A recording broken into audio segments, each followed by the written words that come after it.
Hey, how are we gonna get by with money today? It was when my husband had kindly suggested we go to a fancy restaurant for a meal. As I stepped out to the restroom, I happened to overhear a conversation between our son, Michael, and his wife, Natalie, who were also there by chance. I was shocked to hear them talking about how they managed to get into the restaurant, as they couldn't afford such a place, and reached out to the door of the room to ask them about it. I was speechless after hearing their conversation. If we do this, we might not see Michael and his wife for a while. I immediately reported Michael and Natalie's conversation to my husband and the restaurant staff, and we decided to carry out a certain plan. When the final confirmation came from Natalie, both my husband and I nodded strongly in agreement. We don't mind. If you could cooperate, we would greatly appreciate it. And so, our counterattack against Michael and his wife began. My name is Sally Turner. I am 80 years old, enjoying a comfortable and enjoyable retirement life with my husband. We share a hobby of playing gateball together. Sometimes, I spend my days alone, while my husband meets with his friends, and I enjoy conversations with the owner at my favorite cafe. We were living our days leisurely. We have a son named Michael. He must be around 50 by now. He is married to Natalie, and they live a harmonious life together. Natalie is a homemaker. And they have no children. Having kids would just take away all our time together. I still want to enjoy our leisurely time together, Michael would say, arm in arm with Natalie. To Michael, Natalie seemed like his soulmate, completely smitten with her. Initially, I found their affection for each other endearing, and I could understand their desire for alone time. However, Natalie's next words made both me and my husband freeze. If we ever want one, we could just adopt instead of having our own. I don't want to go through the pain of childbirth, Natalie said with a laugh. I was appalled by her comment. And equally baffled by Michael's laughter in agreement. Perhaps they were not thinking straight. Ever since then, we haven't been very close with Michael and his wife, Natalie. I felt that getting any closer could potentially worsen our relationship. However, perhaps the distance we maintained was just right, as we never had any mother-in-law and daughter-in-law problems. There were no troubles in daily life, and I thought time would just peacefully flow on. While I was almost forgetting about this incident, it happened. When I was shopping at the supermarket, I felt an unusual amount of stares and, turning around, saw several neighbors looking at me and whispering among themselves. Hello, everyone.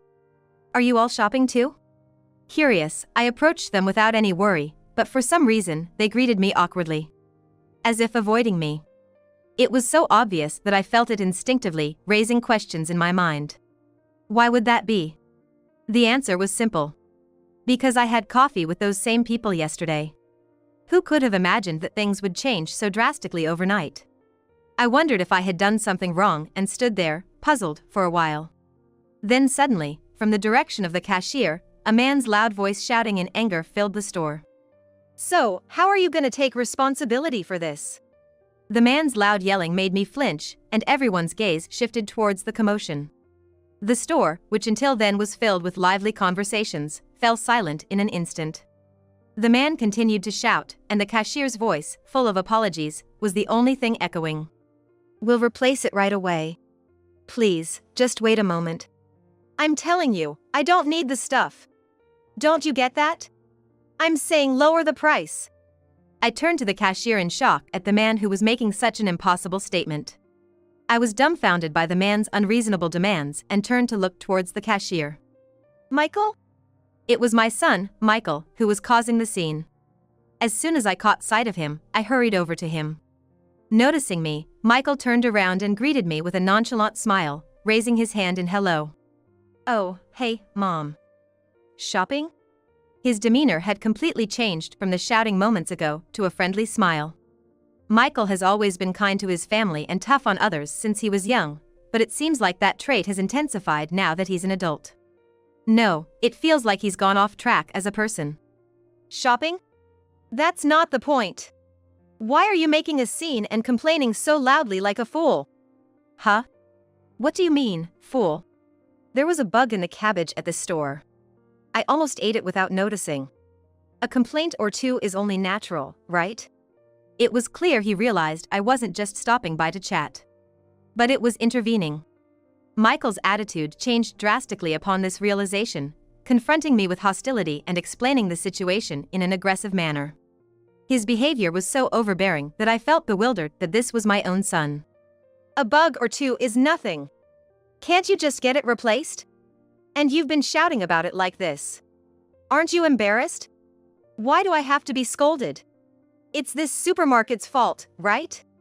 They say they'll replace it, but just seeing that cabbage made me feel so sick, I was shocked. Just replacing it isn't enough. The more I tried to intervene, the more Michael's words escalated. Contrary to my embarrassment from the painful stares of the people around, Michael seemed to want even more attention, continuing to shout. It must have been his strategy to make a big scene to pressure the store. If the commotion went on any longer, it could lead to police involvement. Thinking this, I handed the cabbage to a clerk for the time being, left my empty shopping basket with them, and forcibly dragged Michael out of the supermarket. Mom! What are you doing? What am I doing? That's my line. Making such a scene over a piece of cabbage, you're out of your mind? Although I managed to pull Michael outside, calming him down was nearly impossible. And I, too, was exploding with anger at how my son had turned out. A full-grown adult causing a scene in front of a supermarket was bound to draw attention, which I knew all too well. However, my anger didn't subside, and the argument with Michael continued. Really, what's the big deal if there's a bug in the cabbage? It's proof that it's fresh. Are you out of your mind? Then, Mom, you can go ahead and eat cabbage with bugs on it every day from now on. How long are you planning to keep up this ridiculous argument that sounds like it's between two school kids? It seemed like someone had caught wind of the commotion, probably waiting in a car nearby. Natalie emerged from Michael's car. Our argument stopped at the sight of her, and Michael, with a puppy dog look, hurried over to her. Sorry, Natalie. Was I late? This was the first time I felt disgusted by Michael's fawning over his wife. Until now, I hadn't thought much of it, but his earlier behavior had drastically lowered my opinion of him. Late? That's an understatement. Did you get the money at least? Natalie's tone was oddly authoritative towards Michael. I felt a discomfort I hadn't noticed before. Well, I got interrupted by Mom. What? You didn't fail to get it, did you? She looked down on Michael as if he were a servant, her tone rough. I was speechless at her behavior, so unlike the woman I thought I knew. I'll go back and try again. Forget it. How long do you expect me to wait? Sorry. Against Natalie's harshness, Michael seemed as small as a cat being scolded. I found no words to say. As I watched them in disbelief, Natalie turned her gaze sharply towards me. Long time no see, mother-in-law. It seems you've caused some unnecessary trouble. Her words were cold and irritating. I asked her to repeat, not understanding her meaning, which only seemed to irritate her further. She gave me a cold, disdainful look. Could you please not interfere in our matters from now on? Our livelihood is at stake, and it's really troublesome. Troublesome? You mean Michael's complaint earlier was? Before I could finish, Natalie's intimidating presence made me stop. I felt the fear one might have when stared down by a wild animal, and I stumbled over my words. I've told you, haven't I? Please, stop interfering from now on. I won't be responsible for what happens next. After being left with such threatening words, I left with a dejected Michael, and she left the scene. I stood alone in the parking lot, unable to do anything but watch Michael's car drive away. Could it be that their complaint was deliberate? As I watched them drive off, I thought back to my last exchange with Natalie. Unnecessary trouble, their livelihood is at stake. That means, could they be deliberately making complaints to swindle money? And Natalie's attitude and tone. What on earth? I was soon to find out the answer to these thoughts. The day after the conflict with Michael and his wife, a close neighbor visited my home, looking quite frantic. What's wrong? Why are you in such a hurry? It's terrible. Your daughter-in-law got into an argument with my husband. This neighbor is the wife of the cafe I frequent. I had been avoiding the neighbors I saw at the supermarket, feeling awkward, but it seems Michael and his wife had visited the cafe. And just like yesterday, they suddenly made a complaint, causing the master, her husband, to become furious. Michael filmed the ordeal, and Natalie provoked the master, nearly leading to a confrontation. I hurriedly called my husband, and we went to her cafe together. Look who I brought! What's going on with your son and his wife? They're causing trouble in my shop. We, who also have a rapport with the master, immediately apologized at the scene. We're truly sorry. We'll take them home right away. There you go again. Michael clicked his tongue, and Natalie muttered annoyingly. Despite my rising anger, I wanted to calm the situation more than anything. How dare you speak to your mother-in-law like that? The master, even in such a situation, showed concern for us. I was moved by his gesture, but it seemed to irritate Natalie. I married Michael, not anyone else. That's all that matters. More importantly, how dare you serve such awful food to customers?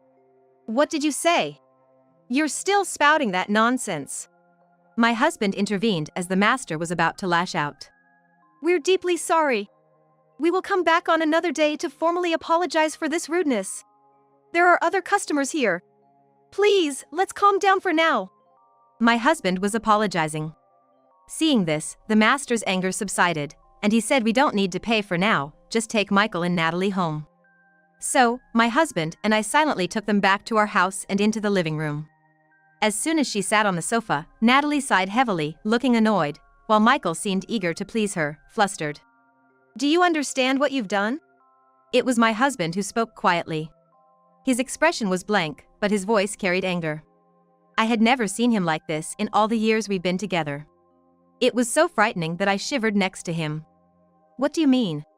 I just complained about the taste, and I didn't want to pay for such awful food. Natalie replied, unfazed by the situation. Instead, she glared back, as if she was the one in the right. What you guys are doing is nothing short of being professional complainers. That cafe is a dear friend of ours, someone we owe a lot to. So what? That has nothing to do with us. Natalie retorted, her disdain for common sense making my husband's anger grow further. I knew giving in to anger here wouldn't solve anything. So I decided to step in. Natalie, you made Michael do the same thing at the supermarket yesterday, didn't you? Are you deliberately making complaints to save on the bill? I voiced my speculation. Yesterday and today. Their actions were clearly beyond normal bounds. They were picking faults just to get things for free. Their actions and words were so excessive that no other explanation seemed to fit. Hearing this, Natalie burst into laughter. Laughing so hard she was crying, and both my husband and I were taken aback. You're surprisingly smart, aren't you? Right? If there's a way to save money on meals, wouldn't anyone want to do it? Despite her scheme being guessed, Natalie didn't show any sign of disturbance. Instead, she continued to laugh as if nothing was wrong. It was insane. We were at a loss for words at her behavior, unable to think of anything else. Paying for food seriously is just too silly when there are ways to get it cheaper. I don't understand why everyone doesn't do it. Are you sane? You don't think that's criminal? Criminal, but you know, most places don't want to tarnish their reputation, so they hardly ever call the police. They usually just give in to our demands to keep things quiet. You're crazy. That way of thinking is not sane. My husband, who had been silent, couldn't help but be taken aback by her statement. And as if mocking him, Natalie continued. Maybe I am crazy. But, you see, I've been doing things bordering on criminal since I was young. It doesn't really bother me anymore. That's when we first learned that she used to be the leader of a ladies' gang. She started to tell us about her upbringing. I grew up without knowing my parents. Before I knew it, I was part of a gang, and this kind of life was normal for me. I don't think it's bad. Natalie spoke nonchalantly, while Michael looked up to her as if she was someone to be admired. I like strong-willed women like Natalie. If it's something Natalie wants, I'd do anything for her.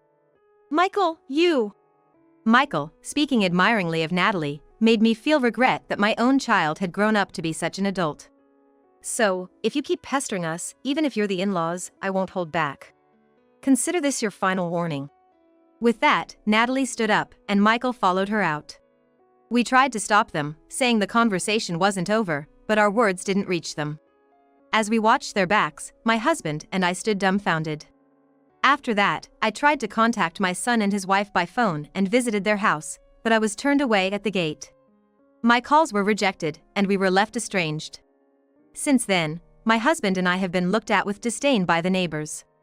In the countryside, gossip spreads quickly, and being ignored during greetings becomes commonplace. I felt mentally drained, even suspecting that people whispering on the roadside were talking about me.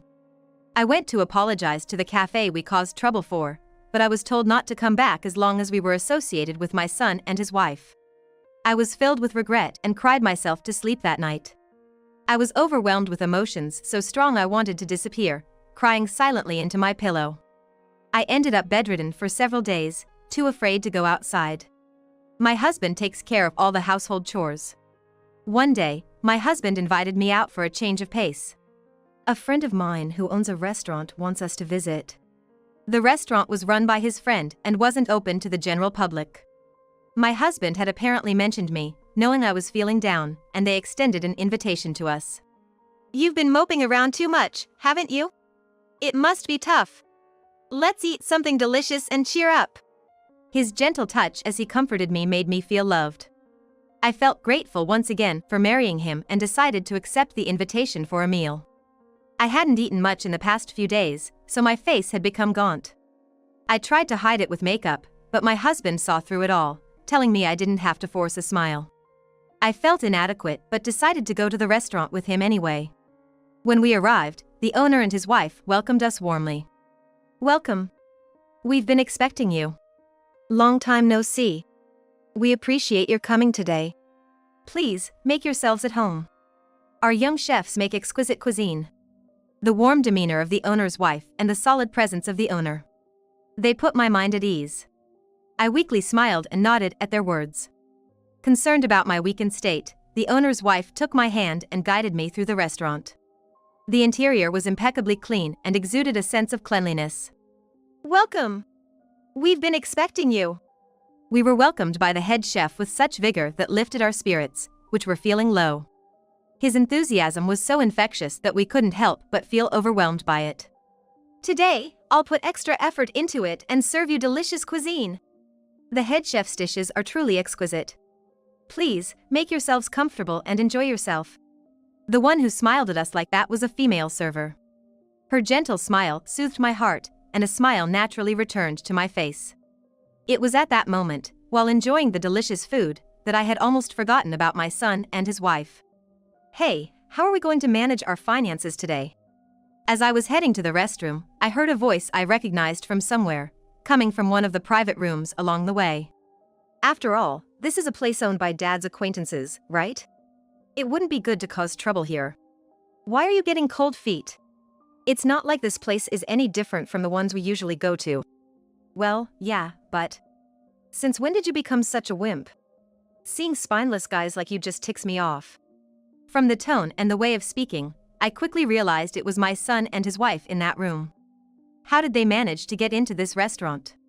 Just as I was about to ask, I reached for the door handle. The content of their conversation drained the color from my face. And just as I felt my knees go weak. "Is something wrong? Are you feeling unwell?" The head chef, who had come to explain the dishes, was there. I couldn't explain the situation and just managed to convey that I wanted to return to the room. But I was so weak-kneed that walking properly was difficult. With just a word, the head chef seemed to understand my situation and offered some reassurance. "Sorry, perhaps this isn't appropriate for a lady, but..." Despite calling it an emergency, he lifted me up and carried me back to the room. Upon being hurried back to the room, I found my husband, wife, and the gentleman all gathered inside. Gasping for breath, the head chef appeared with me, surprising us both, while his wife hurriedly rushed to my side. The head chef helped me into a chair and discreetly led me into the room, trying not to attract attention. "What's wrong? Are you okay?" "My body is fine. But, you... Something terrible's happened with Michael and his wife." "What happened?" Seeing my pale face, my husband offered me a cup of tea to calm down for the moment. After taking a sip of tea and taking a deep breath to calm my mind and actions, I explained the conversation I had overheard and the situation from earlier. "Come to think of it, indeed, today, the Turner couple are dining here." "What?" As we talked, it suddenly dawned on me that we had brought Michael and his wife to this restaurant when they got married. At that time, the owner had made us membership cards, assuming they were our sons. So, that's how they managed to come here for a meal. "I'm sorry. It's all my fault for meddling." "Why are you apologizing? We're the ones who should be apologizing. More importantly, what should we do? It wouldn't be good if they caused a scene in the restaurant. As we all fretted over the situation, the head chef proposed something. How about this? Upon hearing his suggestion, we felt reluctant but didn't see any other choice. But wouldn't that inconvenience you, chef? Don't worry about it. If I can help you ladies, a little inconvenience like this is nothing. With a hearty laugh, the dependable head chef reassured us, and both my husband and I smiled in return, albeit with furrowed brows. But if we go through with this, we probably won't see our son and his wife for a while. The wife, with a stern look, confirmed our determination. Exchanging glances, my husband and I nodded subtly. It's okay. If you're willing to help, we'd like to ask for your cooperation. Are you sure about this? Yes. We can't stop those kids ourselves. Please, we're counting on you. After being reassured by the owner once again, my husband and I both bowed deeply. And thus, our retaliation against our son and his wife began. Hey, get the manager over here. Afterward, as expected, Michael's wife started shouting in the restaurant, and customers began to peek out from the private rooms, wondering what the commotion was about. I'm the head chef here. The head chef rushed over and asked my son and his wife what was wrong. There was a hair in the soup they served us. How are you going to make this right? We're paying good money here, so take responsibility. As usual, my son's wife started complaining. Her behavior stirred up the other customers, and worried voices could be heard from the staff. A hair, you say? However, the head chef remained calm and composed, addressing the situation with a firm attitude. Upon seeing the soup with a hair in it, he seemed to notice something odd. This hair doesn't belong to any of our staff. In the face of the chef's calm analysis, my son and his wife stared at him with a startled expression. The surrounding customers, upon hearing his words, became intrigued, and everyone in the restaurant focused on the interaction between my son's couple and the head chef. On what basis are you saying that? We don't have any staff with dyed hair in our restaurant. Furthermore, a hair this long wouldn't belong to any female staff either. What are you talking about? My son's wife became flustered by the chef's calm observation. However, to support my son's wife, my son himself started to protest. Are you accusing us, the customers? Not at all. However, if this was intentionally placed by a customer, that would be a big problem, wouldn't it? Shut your big mouth until you have evidence we did it. Once evidence is presented, you're okay with me speaking up? Now, the wife, who had been listening, intervened, followed by the husband showing up. With everyone maintaining a firm demeanor, my son's couple looked around in dismay. What you're doing is a clear crime, you know? It might be wise to consider your position before causing any more trouble, don't you think? What's with you guys since earlier? Is this how you treat customers in a high-class establishment? You're not customers or anything like that. As my son's couple persisted without giving up, the husband directed his words at them. Upon recognizing a familiar voice, the two of them turned towards me and my husband, wearing puzzled expressions. It's you two again? What are you doing here? That's our line. This is our dear friend's restaurant. It's about time you stopped causing a scene. You call this a disgrace? There was a hair in the food. This is a legitimate protest. It's absurd to complain about it. And we know that you intentionally put the hair in there. With that, I pointed to the ceiling of the restaurant. There, a black, round fixture was installed. What do you think that is? You don't know? That's a security camera. So what? With a condescending tone towards my ignorant son's wife, she expressed her anger. Despite giving me a defiant look and attitude while glaring at me, she still didn't seem to grasp the existence of the camera. It was my son who first realized the situation. Hey, isn't that? What are you talking about? Why are you suddenly turning pale? It seems Michael has noticed. He understands what the security camera means. So, what about it? My son's wife, frustrated by the exchange, showed disgust. Seeing is believing. Thinking it would be quicker to show rather than tell, my husband opened the door and pointed to the ceiling. There, a security camera was indeed installed. That camera can view in all directions, 360 degrees, right? Understanding what this meant, even my son's wife seemed to catch on. With her mouth opening and closing like a fish, her face gradually turned pale. If you're still not convinced, we're willing to go as far as DNA testing that hair or whatever you want. We're prepared to fight to the end. As if to drive the point home, a husband started to threaten them with a smile on his face. And as this unfolded, the sound of sirens could be heard from outside the restaurant. What? Oh, looks like our ride's here. Ride? My son's wife, now with a pale face at my words, reacted. In response, with a cold smile on my face, I uttered coldly, "It's time for you two to part ways for a while." What's going on? As my son's couple struggled to comprehend the situation, the police appeared. They surrounded them and began to inquire about the situation. Is it you two? You're the ones causing obstruction of business and attempting to falsely accuse others of extortion. Obstruction of business? It's them. They've been making baseless complaints to the restaurant, trying to get free meals. Interrupting my son's attempt to justify himself, I explained the situation to the police. Although my son and his wife resisted upon hearing this, the officer warned them that further resistance would only worsen their charges, and they immediately quieted down. For now, let's discuss this calmly at the station. Shall we go together? What? We haven't done anything wrong. Give it up. The police have already been briefed on the situation. They know all about your attempts to fabricate lies and bring down this restaurant. And your despicable acts so far. You'll be given a proper hearing. That's right. We'll listen to your side of the story for as long as it takes. Now, shall we? With a smile, the police officer calmly suggested, but his smile conveyed a sense of intimidation. Even my hot-tempered son's wife had no choice but to comply quietly. Then, we'll take you with us. Thank you very much. And as we watched my son's couple being escorted away, the restaurant erupted in applause. That was awesome. Great acting, chef. I was sweating bullets, thinking I might get caught. Grateful for the warm words of the regular customers, my husband and I couldn't help but feel thankful. Thank you so much. Not at all. If this brings peace of mind to you, we're more than satisfied. But the chef's suggestion turned out to be right. If it's the kind of thing they would do, you can usually figure it out.